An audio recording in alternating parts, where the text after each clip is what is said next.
Let's just say the ratings aren't the same with Caitlin Clark and the Indiana Fever now eliminated. Game 1 of the Aces Liberty matchup on Sunday drew an average of 929,000 viewers. Was down nearly 50% from last Sunday's Fever Sun contest. By the way, not only was viewership down, but attendance was as well. The recent statistics from the semifinals have been released, and it is not looking good for the WNBA since Caitlin Clark's exit via BS fouls going against her. The players are crying because they think that fans are against them because they did not stay to watch their playoff games. Since Caitlin Clark's elimination, the WNBA has already seen a decline in viewership, and as the playoffs progress, things will only get worse. You want me to just say I told you so, or are you willing to say, Stephen A., you did tell us? Really? Caitlin Clark is the golden goose. I mean, what type of sport does this lets their finest player get abused brutally? Don't let the Fevers play at home during the playoffs all season long, then watch their sport deteriorate and lose fans with each game. Only in the NBA do teams make it to the championship game, and after each game, fewer spectators show up. Currently traveling to Europe, Caitlin is ostensibly taking a break, but she might be persuaded to join the EuroLeague in exchange for a sizable salary. Would be a team overseas who would love to snatch Caitlin Clark away from us and give her a crazy offer. I mean, Ice Cube was about to give her $5 million to play in less than 10 games in the big. Who could blame Caitlin? If she made a move, she would receive 10 times her current salary and be treated fairly. The WNBA would even deny her the chance to win unanimous Rookie of the Year. One voter must now be made public after inadvertently casting their ballot for Angel Reese. Been unanimous. Should have been. I agree. Unanimous. It should have been unanimous. And one of the things that sticks with me is, well, she was the first rookie to get a triple. The WNBA is finally witnessing the Caitlin Clark effect in full swing, as ratings are dropping by the minute. Players think that fans only want to see Caitlin Clark, and they would be correct. A.A. Wilson was upset that fans thought her game was boring this year. In fact, it's the most times I've ever heard someone say that about my game. I'm like, okay, cool, whatever, but AA is obviously unhappy with the decline in viewers, even after winning MVP. AA hasn't had nearly the same impact on the WNBA as Caitlin Clark. Wilson, 28 years old, 1,000 points in the regular season. Why is that not the biggest story out at the moment? Exactly. Why are we talking about Caitlin Clark? Exactly. Why when Asia was releasing a shoe were we talking about Caitlin? The impact of Caitlin Clark's withdrawal from the WNBA playoffs goes far beyond the league's raw viewership figures. It highlights a more serious problem with the audience's brittleness and how heavily it had become dependent on one player to maintain its newly discovered momentum. When the Indiana Fever lost to the Connecticut Sun and Caitlin Clark's rookie season ended, there was an immediate and startling drop in viewership, but more than that, it brought to light an uncomfortable reality about the WNBA. Without its biggest star, the league struggles to keep people watching. Caitlin Clark was the spark that brought attention to both her team and the league as a whole. 2023 season, the WNBA had grown by 40% viewership from 2022 to 2023. But with Caitlin Clark's arrival, it's grown by 400% viewership. What that means is if the WNBA were continue to grow at the rate it grew from 22 to 23, it would take until 2028 to do what Caitlin Clark did this. Following Clark's elimination from the playoffs, viewership fell by more than half, indicating that a significant percentage of the league's audience was being drawn in by her presence.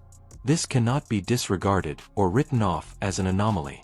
The WNBA has mainly depended on Caitlin Clark's celebrity to attract fans, and the league has been blamed for its failure to hold onto that following in her absence. Since, Angel Reese had that injury to me, and also coming off of Olympic break, Caitlin Clark separated herself. Yeah. She should have been unanimous. Now to celebrate her, one thing that people forget is as a rookie, she was the most blitzed player in the WNBA, and she still put up 19, 5, and 8 assists. This dramatic drop in viewership is a wake-up call for the WNBA, which has suffered from low attendance and ratings for years. However, Caitlin Clark's breakthrough season appeared to give the league hope as her games routinely drew record attendance, and for a brief period, it seemed like the WNBA had finally turned a corner. However, now that Clark is no longer with the league, it is evident that the league's newfound popularity was not as stable as it appeared without Caitlin Clark in the playoffs. The WNBA has struggled to maintain the level of excitement. High followers who had been tuned in to watch Clark's every move found little reason to stick around when she was gone. The general buzz around the playoffs has significantly decreased as a result of the surviving team's lack of the star power and charisma that Clark brought to the court, even though they are still competitive. The Jordan effect on the NBA and the game of basketball. I would argue at one point early on there was a Steph Curry effect on the NBA and on basketball also. You bet your ass there is a Caitlin Clark effect on all of basketball, and especially on women's basketball. One of the most concerning things about Caitlin Clark's playoff exit was how it occurred throughout the season. Despite the WNBA's admiration for Clark's skills, the league failed to provide her with the protection a player of her caliber deserves, and Clark was frequently fouled and subjected to physical play that went mostly unpunished. This wasn't just a few missed calls. Rather, it was a pattern of rough play that eventually affected Clark's body and caused her team to lose. We don't want fans that are going to degrade us and call us names. I mean, we already see what's happening in the world. Something needs to be done, whether it's, them checking their fans or this league. Fans watching at home couldn't help but feel irritated as Clark was knocked around the court with little assistance from the officials during the series against the Connecticut Sun. For example, Clark was fouled hard several times during the series, but the referees seemed hesitant to call the foul. It seemed as though the league didn't fully understand how important it was to protect its star player.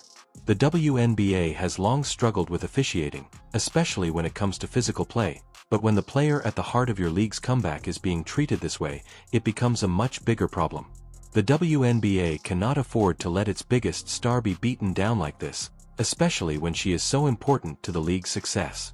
This failure to protect Clark is not just a one-off mistake, it's part of a larger problem within the WNBA. Has been impacting the WNBA well before this year. This is not a new thing. Sure. This is, in that way, I do think Caitlin's being used as a pawn. Caitlin didn't bring systems to the WNBA. This has been happening, and that I think is what's been such a shock for all of us. Not only was Caitlin Clark's breakthrough season a personal victory, but it was also a huge chance for the WNBA to show off its potential to a larger audience. Her games were attracting fans from across the nation, many of whom had never attended a WNBA game before. This was an opportunity for the league to take advantage of the excitement surrounding Clark and create a loyal following. But the WNBA wasted that chance by not protecting her. Fans are aware of what happened, they witnessed how Clark was treated on the court, and many of them have expressed their frustration. Fans who believe that the WNBA let Clark down by permitting her to be fouled repeatedly without adequate officiating have begun posting comments on social media. Are very, very few people, but there are some out there who resent the fact that this young white girl came out there and did her thing.